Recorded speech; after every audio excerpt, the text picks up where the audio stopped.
you'll be able to receive a copy of that recording when it becomes available, as well as the slide deck that we're sharing today alongside the narrative of the Insight report. We will be taking questions today, and so there is a chat feature, and please use that chat feature in order to send questions to us, which we will answer at the end of the presentation. We will be holding all questions and answering them at the end of the presentation, but you're welcome to send us questions at any time. And so, without further ado, I'd like to invite my colleagues and friends from the Black Opera Alliance to come on screen. We'll introduce ourselves and get started with the presentation today.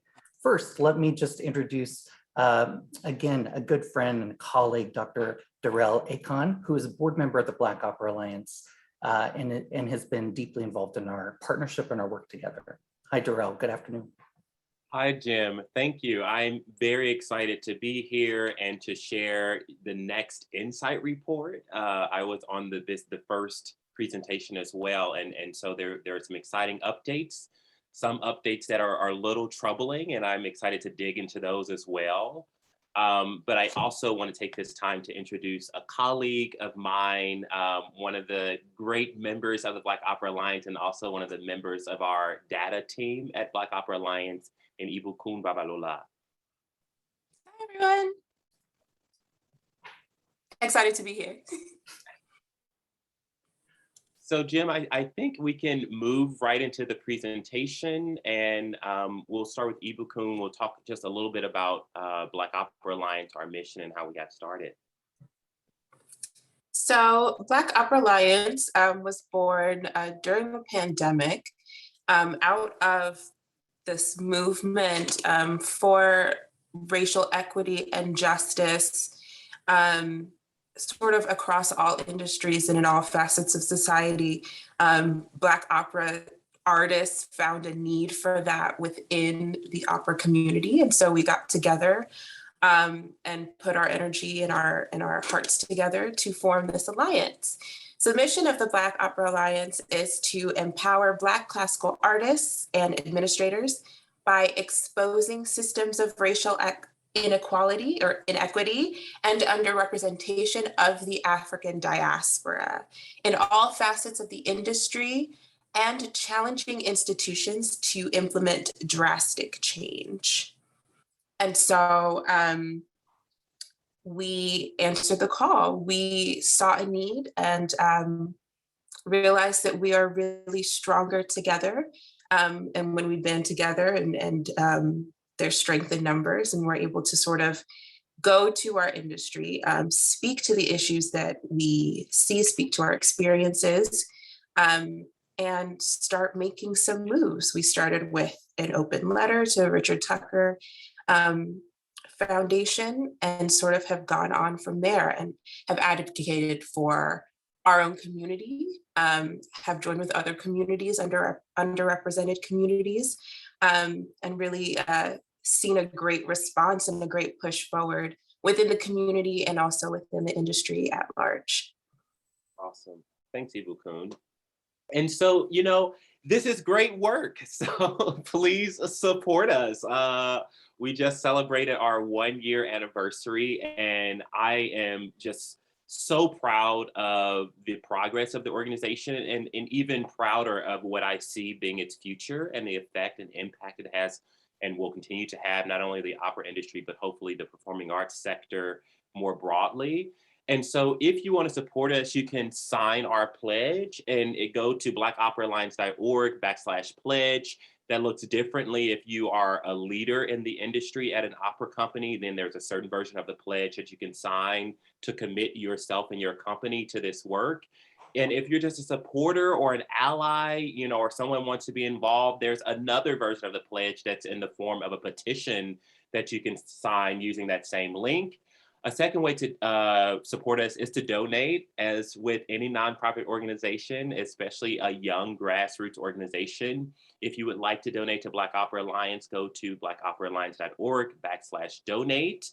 And what is an update since the last time we had an Insight report is that we have received 501c3 determination. And so all donations to our organization are tax exempt. And then finally, become an ally, follow our work, comment, like, call out companies, call out, problematic things that are happening in this industry when we highlight them on our several platforms. And our handle is @Black Opera Alliance. Very straightforward.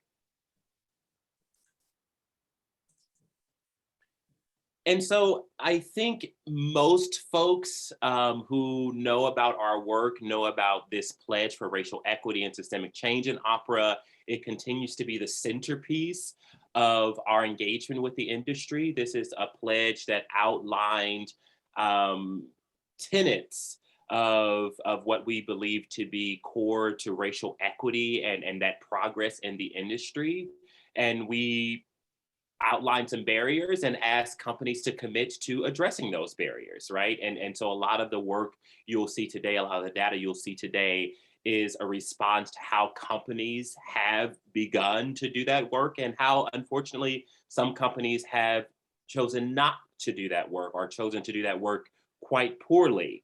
And I think that, the more we really dig into this arena, it's important for us to hold not only the industry accountable, but hold ourselves accountable to telling an honest story. And so that's definitely going to be my goal in today's conversation, is to just be really honest about what I'm discerning from our findings in this data, and also just through the many ways in which I am engaged and BOA is engaged with the industry at large. And as I said at the top, my name is Jim DeGood. I am a vice president with TRG Arts. We are a data-driven consulting firm, but more importantly, we are partners to the Black Opera Alliance. And I'm really proud that we have the ability to partner with the Black Opera Alliance and to bring the expertise that our firm has in collecting and understanding, evaluating, and presenting data to illuminate the story of what has been happening relative to racial equity and justice in the opera field and where there are opportunities for improvements. And it's been a pleasure to work with Ibukun and other members of the data research team to frame up how we request data, how we receive data, and how we, in fact, illuminate stories out of the data. And I'm glad to be able to work with Derrel and Ibukun to share some of those stories that are emerging out of the data that we've received so far today. The work is not done. And I know that at the end of this presentation, we'll continue to talk with you and others in the field about how our data collection, data interpretation efforts will continue. Great. I share the enthusiasm around the partnership, and it has been so fruitful, and I'm excited to continue forward. But as with any partnership, with any endeavor, there are always goals and intentions. And so, for the sake of transparency and really framing our conversation and where we are now versus where we hope to end up with this partnership with TRG, it's really about expectations, timelines, and partnership with opera companies. Those are the goals of, what we're really trying to push forward during this period of data collection, of really intentional advocacy around racial equity and justice, as Jim so beautifully put it. I think it's about the metrics, right? For ourselves, for the industry, different commitments, different ways to measure whether or not there is discernible progress, verifiable progress being made in the industry. And that is really the intervention that BOA and TRG are trying to make for the industry. So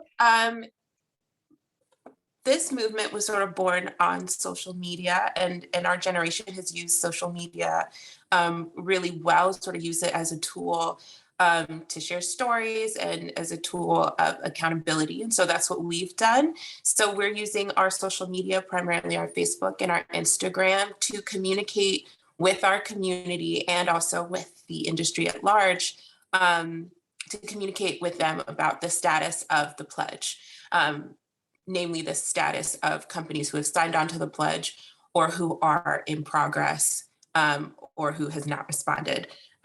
So we use green, yellow, and red, which are, really identifiable colors. It's sort of, you see it and you sort of have a connotation about what they mean. So green means, yes, these companies have signed on to the pledge, they're on board. Right now we're at 48% of companies that we've sent the pledge to have said yes. 35% are in the yellow card category. So those are the ones who are in progress. They're either reworking the wording of the pledge to fit their specific needs for their companies, or just otherwise in talks with BOA in order to get to a point where they can sign the pledge. We're at 16% no responses. That's actually a recent social media push that we have put a spotlight on the companies that have not responded to the pledge at all. And we're happy to say that almost if not all of the companies that we have highlighted as being non-responsive have responded and are either in progress or fully green. So that is good news. And then 1% of the companies that we have signed, that we have sent the pledge to, are a red card, which means that it is explicitly clear that they will not be signing on, which is disappointing. But none of that is set in stone. So the door is always open, and we are welcoming and inviting these companies to change their minds and get on board. The work will continue. And so the opportunity is always open for them to join in, just like with those non-responses. They got the call from us and from the community at large, and they got on board. So we're hoping that 1% will go away. Indeed. And in fact, in the data that you're sharing with us, Ibukun, it's important, I think, for us to highlight that the data that we're sharing today is as of late July. And even in your description of the status of pledge commitments, we're seeing movement in the month of August. This is the second of a series of many insight reports. And so as we have more data and as that data is interpreted, the updated data will be released in future webinars and future insight reports as well. So let's focus in then and tell more stories out of the data that we have as of the end of July. So 84 companies received a request to complete workbooks from Black Opera Alliance. And of those 84 companies, 34 companies are represented in the study today. That's 40% of the population that received a workbook. Now, 19 companies returned data to Black Opera Alliance themselves. That's 23% of the population that received workbooks. Another 15 companies did not return workbooks, but instead Black Opera Alliance members completed those workbooks as much as they could on behalf of the companies. And so you'll see two colors represented in this first chart. The green are self-reported, companies returning workbooks themselves. The teal color represents workbooks that were completed by Black Opera Alliance members. And you can see there's a relationship here between whether I have signed the pledge, denoted by a Y for yes, IP is in progress, NR is not responsive as of the end of July, and N is that one no company. So that teal section where BOA members have attempted to report on the practices of the less participatory companies stands out to me. That's an interesting data point. Oh, absolutely. You know, I think for me, there are a couple of things.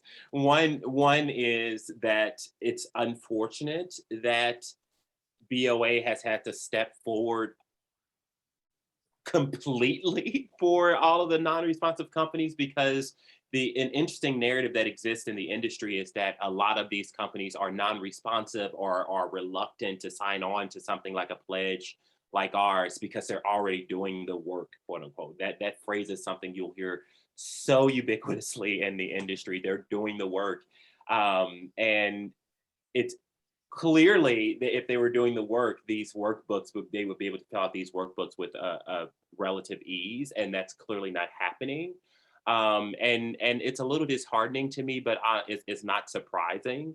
And my biggest thing about this chart is it really pushes forth something I've begun to be more explicit about with general directors and other stakeholders in the industry, is that this is going to happen with or without you. You know, we're going to get the workbooks from you and pull data that way, or we're going to go out and get it, because I think traditionally we've given too much power to those who are already in the seats of authority.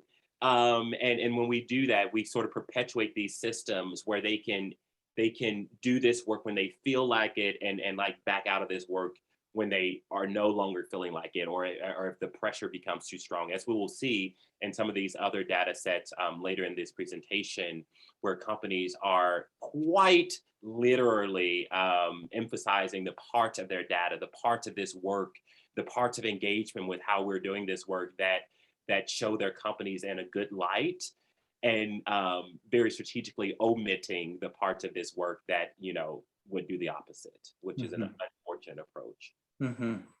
Well, a theme of this insight report is not necessarily the data, but one of the major themes is the absence of data and what the absence of data tells us. So not only is that evident here in the proportion or the percent of workbooks that have been returned, but it's also prevalent in the level of completeness when we have received workbooks back from companies.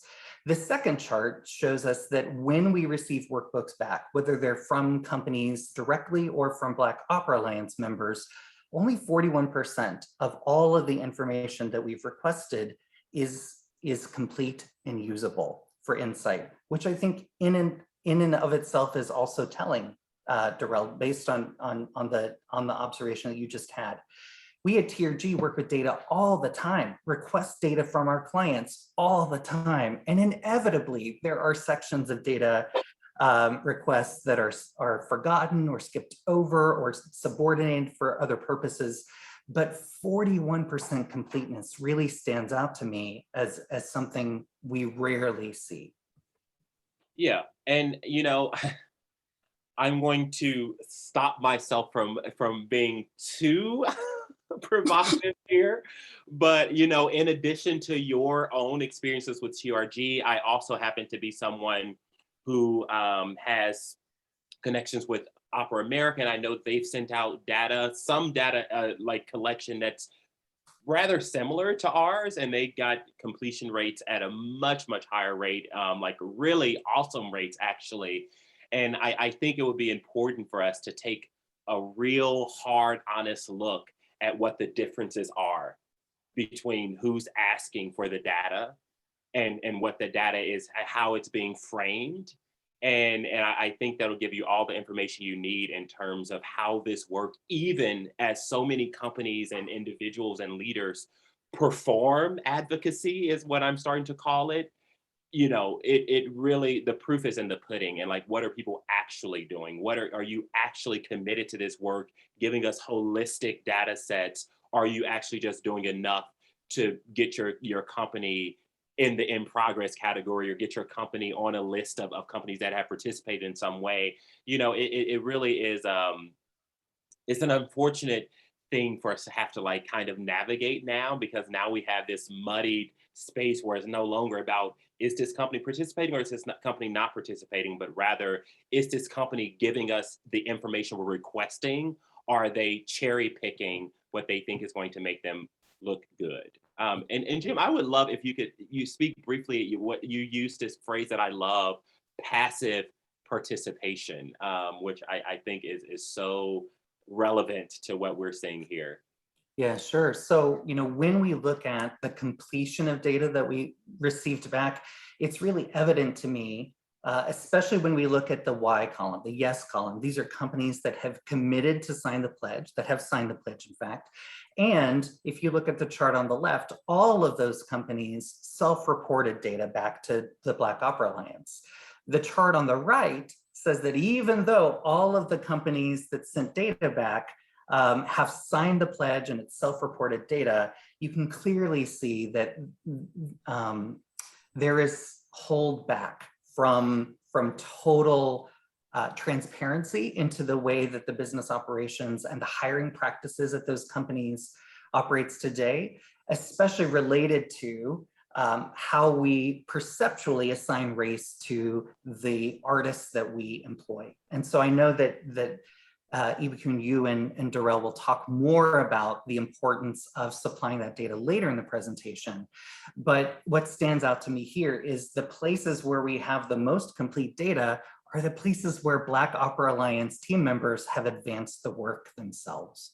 Yeah, which is, I really want to highlight that. I mean, we're like this new small grassroots organization in an industry with institutions, some of which having, you know, budgets of $15 million plus and hundreds of employees and so much more infrastructure and like networks and ways in which they can engage with each other and general director calls and I'm sure text threads and group chats and email threads and all of these things.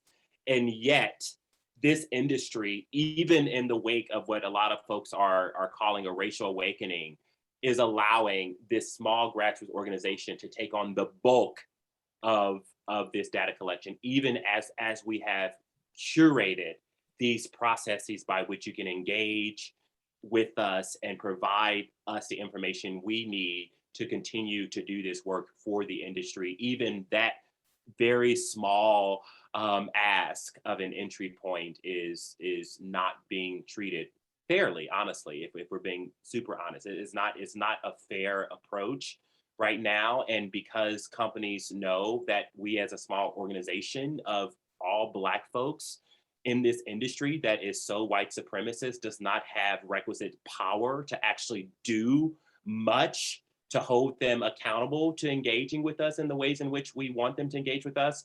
But I mean, I guess my message to the industry is that we do have power. And it may not look exactly how we have seen power wielded in this industry, but we will continue to use all of our networks to continue to build our infrastructure and tell these stories honestly and authentically and hold folks accountable.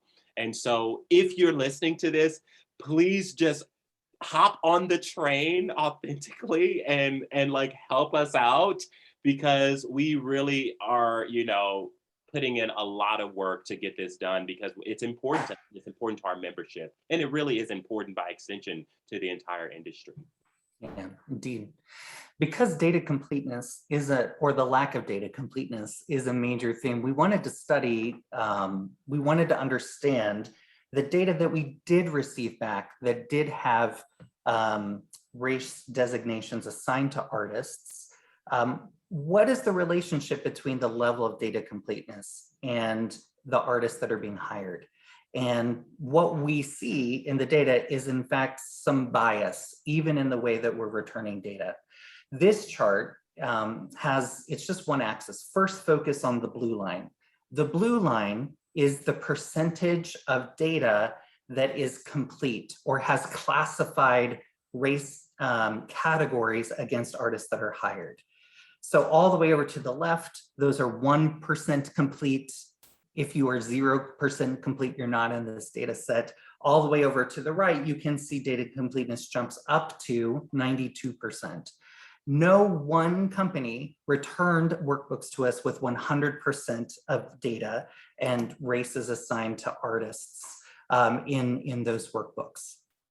The second line, the teal line, that if you squint your eyes, you can see there's a downward trend correlation, is really fascinating to me, especially the first spike at 1% data completeness. The data that was supplied shows that we're hiring 60% of the artists are Black in our company. The second spike up, where you can start to see just before the blue line creeping up, that's still only about 4.5% data completeness. That company reported 34% of the artists that they hire are Black.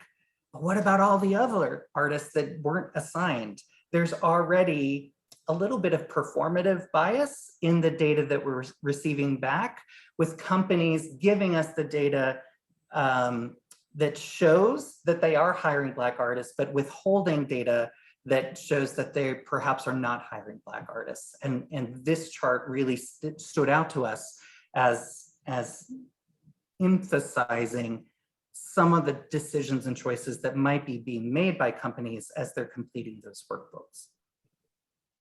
Right. You know, when we were getting these graphs back at first, once this first wave of data collection and analysis was being done, and we were in meetings looking at the data, one thing that I said more than once was, this almost looks a little too good to be true, when we sort of set the numbers up against our experiences and the experiences of our colleagues. Something didn't look quite right. And then looking at this graph, it sort of all brought it into focus. It all made sense. And again, yeah, it really does speak to a sort of passive, I wouldn't even call it commitment, because you can't really be passive about commitment, but a passive participation, you know, and sort of, I think I want to emphasize that, you know, what we're doing is not for show. It's not to make us feel better about what we're doing, but it's to see where we actually are so that we know where we need to go. And it's really important work that we're doing. And so for me, it is disappointing to see sort of this bias come through.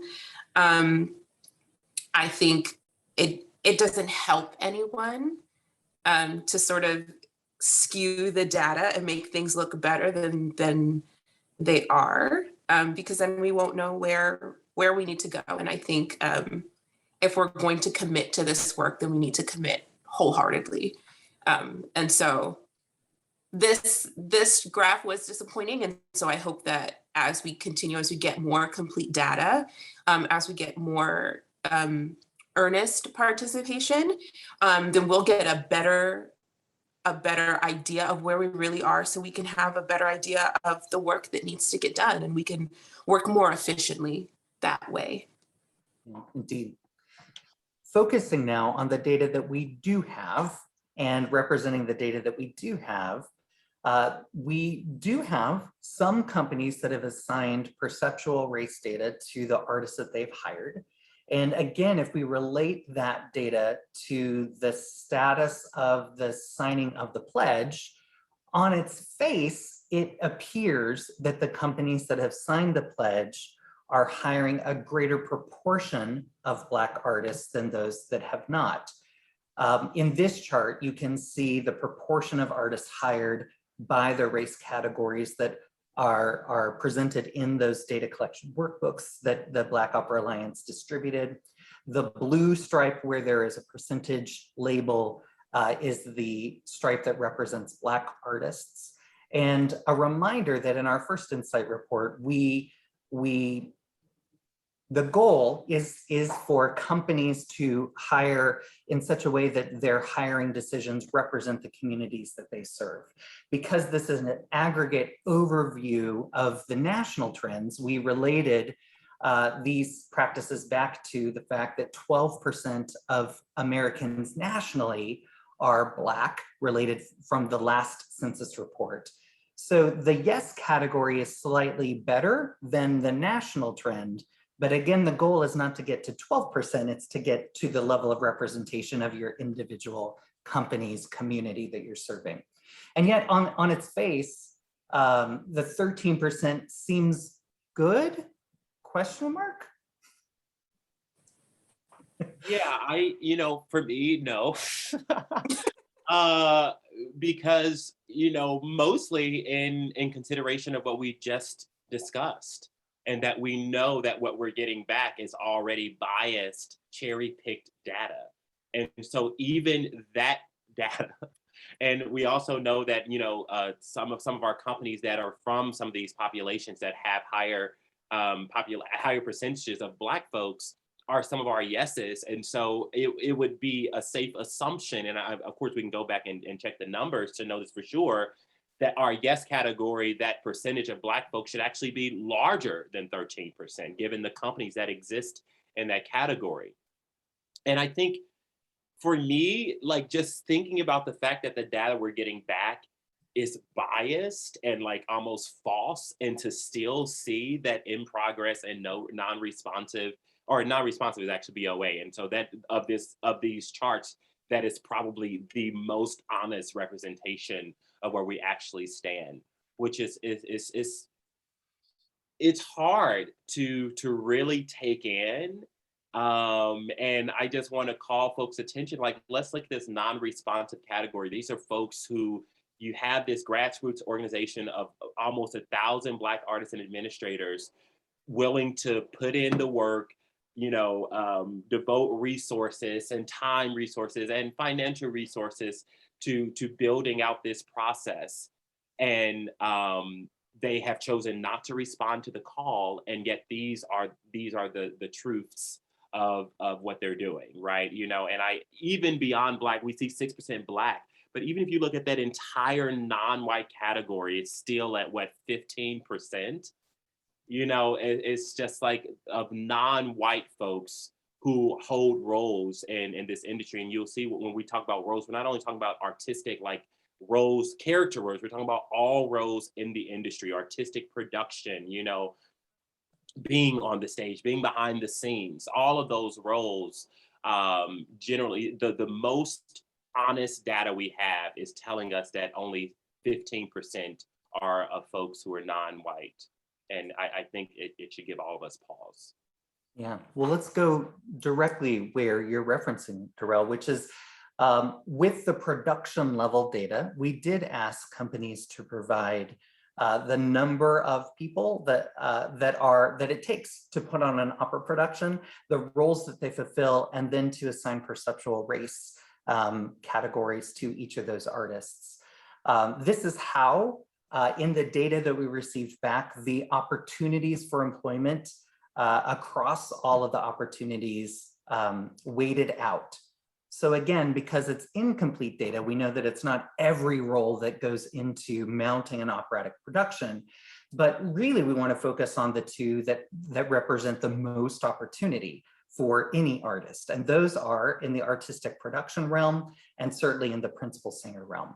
And when we look at the race data that we received back across all of the roles in the pie chart, but especially related to the two slices of pie that represent the largest opportunity, here we see that with artistic production, Black artists represent 2 to 3% of all of the artists that were hired. And in principal singer roles, only 10% of those roles go to Black artists. Yeah, I mean, I hope that it's self-explanatory that, when we talk about performativity, right, what even though 10% is like still below where we need to be, below the national average, even given all of these stories on the backs of Black labor, on the backs of Black trauma, Black pain, and so many of these operas, that's where principal roles stand. But like even more troubling is this artistic production. Those are the leaders in the industry. Those are the decision makers. And Black folks, we're a minority, but we are probably the most storied minority in America, and certainly in opera and in terms of the stories we see on stage. And so it is really, really a problem that so little of that that producerial space, that authoritative space, is occupied by folks from the African diaspora. Yeah, indeed. Right. And I think when we're talking about diversity and representation, I think it's important to think past just sort of the total representation of Black people, but also where are you finding those Black people, right? So the data is not that it's 10% in artistic production and 3% on stage. It's the opposite. We tend to find Black artists in performing roles, in roles that really they're workers in the companies, and the people who are making the decisions, the people who are in charge tend to not be Black. And so that's something to think about too. It's not just how many Black people are there total in the company, but where are we finding our Black people? And that's really something to consider when you're considering diversifying your company. It should be across all roles in the company and not just the front-facing ones. Yeah, indeed. I would note that we are in partnership with Opera America. We'll be reporting on the diversity or lack of diversity that opera companies represent in their administrative staffs and on their boards in a future insight report. So not only will we be looking at on-stage opportunities for leadership and equity, but also off-stage as well. Related to that point, Bernetta's point, I was just going to say, I saw that she, so in a future, we have some of that data, but we'll report on it more publicly in a future insight report once we have more holistic data. Yeah, thank you, Derrel. All right, so we did ask opera companies also to report back how they're holding themselves accountable to finding more opportunity for equity, and gave a couple of accountability mechanisms to choose from. Here, we only had 19 companies of the larger set of companies that return data to us respond. Of those companies, 3 left this question blank. But where we did receive answers to accountability, the highest responses were in hiring a third-party consultant, of adopting some kind of alternative approach that isn't represented here, or leveraging ad hoc, read volunteer, staff level involvement in advancing equity. Yeah, I was struck by the most prevalent answers being sort of the vaguest ones. And Derrel and I found ourselves asking, what is alternative? What is the alternative approach? Especially when there are so many options available to choose from. It really does beg the question, what other approach is there? And again, it speaks to a general vagueness in the responses that we get, which is, a bit troubling, at least to me. Yeah. In addition, it strikes me that I am surprised that board-led committees wasn't among the highest level of response, and that ad hoc staff level committees are represented equally with board-led, says that these companies are not asking their board to hold them accountable for advancing this work, that the board might not necessarily see it as its view or purview relative to governance to hold the company accountable to make progress toward equity. And I think I have questions around the third-party consultants. Who is employing them, the executive director or the board? What parameters are those third-party consultants being given relative to advancing equity within the company? And to whom do they report back? Who is how is that third-party consultant's findings being enacted and animated within the company if the board is not an active leading participant of the progress?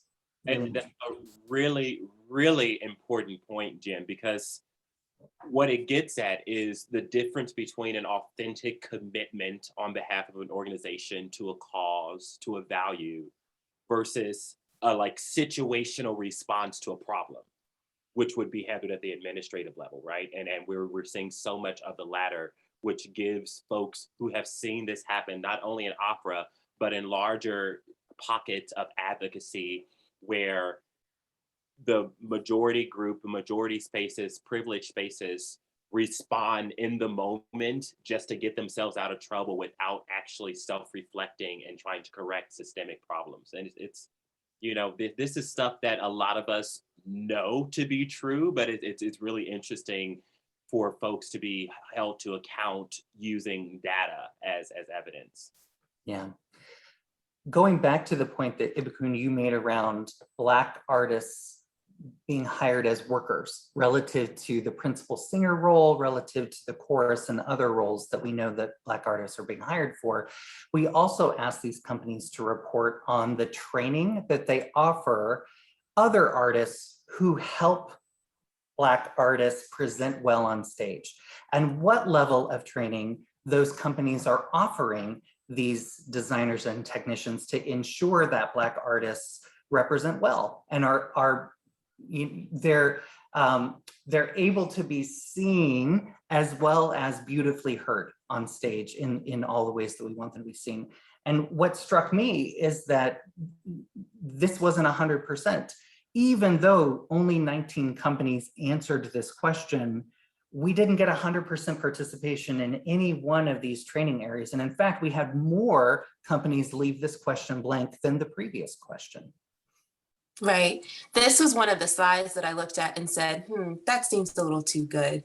And we're talking about, at most 11, lighting designers are being reported to, be trained to light Black singers. And I'll be honest, I've never seen one in my experience.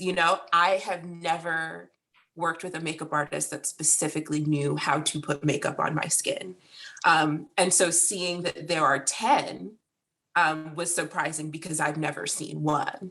And so that was a little shocking to me, but I also was shocked by the fact that this question is also quite vague, in that there's no specification on what the training is. It really is just a yes or no question. And so then again, it was surprising that it was left blank when there really wasn't much to answer other than yes or no. And so, yeah, this was one of the slides that I could tell right away was probably skewed. What's interesting, Ibukun, is that when we were reviewing this data, I noted that one company said that the stage directors had not yet received this training because they weren't in residence yet, but they would when they got there. And because we wanted to err on the side of generosity, I took that to mean, yes, they would receive training. And so therefore that company is represented in the yeses here. But again, perhaps erring on the side of giving the benefit of the doubt is overstating the level of training that is being given right now. Yeah, I think when we set, we're talking about stage directors. So if we were generous in evaluating that 9 stage directors are trained and specifically working with Black artists, and we set that against the 19 total workbooks that we've gotten, the 34 that were sent out, the 84 that are part of this complete data set, to say that 9 is a general estimate or is a generous estimate is really, really quite telling. And I think across the board, a lot of we have erred on the side of generosity, and we're still seeing these low numbers. And so I think that's something really, I think that should be taken to heart. And one thing, that I'm just moved to say here, because I feel like with every slide, we're looking at the slide and we're, saying it's troubling or it's this or it's this. And that feels to be directed at the general directors and the decision makers, like, do better. But I also want to just offer a message to, like, everybody else, like the activists out there, like the allies, the singers, the performers, board members, and that, like, what are we going to do if they don't do better, right? Are you going to be with us if assuming this movement continues to escalate, continues to heat up, because we're not going to let off pressure, because this is not just this opera is doing a poor job at this. This is like injustice. Like that's what we're seeing. This is injustice. These are the careers of hundreds, thousands of folks who are a part of a system that, even relative to our already white supremacist society, is even more homogenous, even more disparate in terms of who has access to resources. And so I just want to, send out signals to both of those crowds, because I'm going to be honest and say that I grow a little pessimistic about the willingness of the leaders at present to respond in a way that is substantive and sufficient. Right. So in progress, last time we did an anti-report, we talked about this category because it included such a broad variety of types of companies. Like some companies could say like, oh, I got your pledge, we're thinking about it, and that was in progress, versus another company that we knew we were going to get a pledge tomorrow that they were like getting reviewed by their board, but that was also in progress, or a company that sent us something that was not sufficient that was also in progress. And so I just wanted to update that has changed a little bit, now that we're further along. In progress really is starting to be only those companies that we know are on the path toward signing the pledge. Like there are certain companies right now, for example, in this category, who have not been in touch with us for months. And similar to the way that we reached out and sort of, publicly advertised which were the companies that were non-responsive, we will of course be in touch with these in progress folks, but then start a similar movement of really moving them either into the green category, into the red category, and really letting this space only be occupied by those companies from whom we're hearing in the moment, and probably even putting a time limit on how long a company can reside in the in progress status. So next steps, Ibukun, do you want to start from your point of vantage, and I can give some more global ones?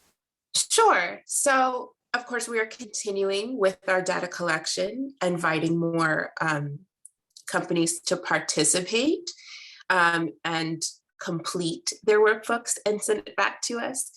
One hiccup that we did run into is companies not really knowing how to report the race of their artists. And so we want to reiterate, and Jim and Derrel have stated before, we are looking for, Jim used a really nice word. I can't remember what exactly it was, perceptual. Yeah. Right, so we're wanting perceptual race data, which is rather than self-reported, which is how an artist would see themselves, we're wanting companies to report on how they would see and respond to artists. When we're talking about race, we're talking about race as the sort of perceptual social construct that sort of drives how you are seen, perceived, and therefore treated. And so we want this data to reflect how companies are seeing their artists rather than how artists see themselves. Right. And so it's a little bit of a difference. It's not like a census. It's more of a we want it to be the company's perception and how they engage with artists. Just to layer in there, what I try to tell folks is that we're not trying to trace the individual experiences of BIPOC artists in the field. We're trying to trace the behaviors of companies relative to those individuals. So in order to do that, we would need to know how companies are perceiving those artists. And I would even say, Ibukun, you're being generous in saying that companies are confused on how to do it. Like we've told them what to do, and they're choosing not to do that. And it gets back to this. What is this alternate approach to equity? And the only thing we can come up with in our conversation is like these people, these leaders, assuming that they know more than consultants, than BOA, than all the other organizations that are pushing for racial equity. And I think this is another area where even as we've done this work, we're working with a really prominent, awesome data collection firm. We have specialists within our own organization, even bring all of that process to these workbooks there are still leaders coming back thinking that they, usually male, usually older, usually white, know more about how to approach doing this work, even though they are part of the demographic that has perpetuated the same inequity for decades. It's just really mind-boggling dynamic. Yeah. And I feel led to add, and I sort of mentioned it earlier, but this work, we're not here to make ourselves feel better. This isn't a self-improvement space. Black artists have been part of this industry. Black artists and artists of color have been part of this industry, have enriched this industry. We're here, we're not going anywhere. We're taking up our space because we deserve it and we've earned it. And we are telling the industry that the industry has not done right by us. And so this is an opportunity. What we're seeking is justice, is for the industry to do right by us, to love us back for all that we have poured into this art form. We're asking for our just due, and so this is an opportunity to right wrongs, and to do right by the artists that enrich the work that you produce, and who enrich the work that your companies produce and make your companies better. And so I think reframing it that way, reframing it as, this is not to make ourselves better, but to do right by the people who are giving their time, their labor, their heart. Opera is such an intimate art. It is such an art of the soul, of the heart. We pour so much into it. And so that deserves a level of respect that we have not been getting. So this is an opportunity to start to do right by your artists. Yeah. And I, if I can, that's so beautiful, Ibukun. And it's like, Black artists are, yes, the most disproportionately affected by the injustice, but the entire industry deserves justice. Like when anybody suffers, when any segment suffers, when any demographic suffers, the entire art form suffers. And we're not getting an opera that is authentic. We're not getting an approach to this art form that has been powerful and world-changing for centuries. We're not giving it its full throat because we are instead letting ourselves linger in inequity and injustice. And so this is for all of us. We just happen to be the folks on whose backs this advocacy, this activism must be played, which sadly is a refrain in American society. Looking at time, I see some questions coming in. I'd like to, if it's okay, have some time to address some of those questions. And Seamus asks, in fact, picking up on what you were just describing, Ibukun, with the lack of data coming in, Seamus asks, I might have missed this, but when were the workbooks sent out to collect the information? I want to check with my own company to see if we submitted it or not. And this may relate to a next step relative to data collection as well. Yeah, so the books have been sent out over the last several months. And so if your company, I don't know, from which company Seamus comes, but if it's a company that is a yes, like in the green, it was one of the first companies to receive a workbook. And so that would have been probably 3 months ago now. And some companies as recently as a month ago have received workbooks because there was an approach where we made a strategic decision to focus on those getting workbooks who have said yes, and then having our team start to fill out workbooks for those companies from whom we did not expect workbooks because they had been up until now non-responsive. But even those companies, as of right now, I think I'm correct in saying that all companies have received workbooks, even if we have begun some of those workbooks for them. All right, Nicholas asks, are there plans to release or to share the names of companies who have, 1, signed the pledge, and or 2, submitted data? As an arts worker, colleague, consumer, I want the opportunity to hold these companies that I patronize and donate to account.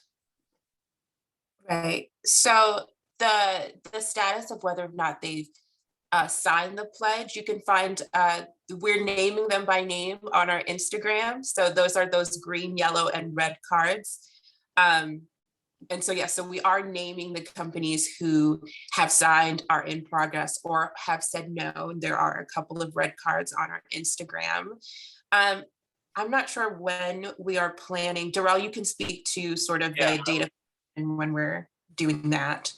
Yeah, and as Ibukun said, that's on our Instagram now, and even beyond that, like now that we're entering the stage where we are down, you saw that we had 15%, I think, on the slide of non-responsive companies. I would say that number is below 10% now. Like that's how rapid the movement has been as we've started this more aggressive social media accountability.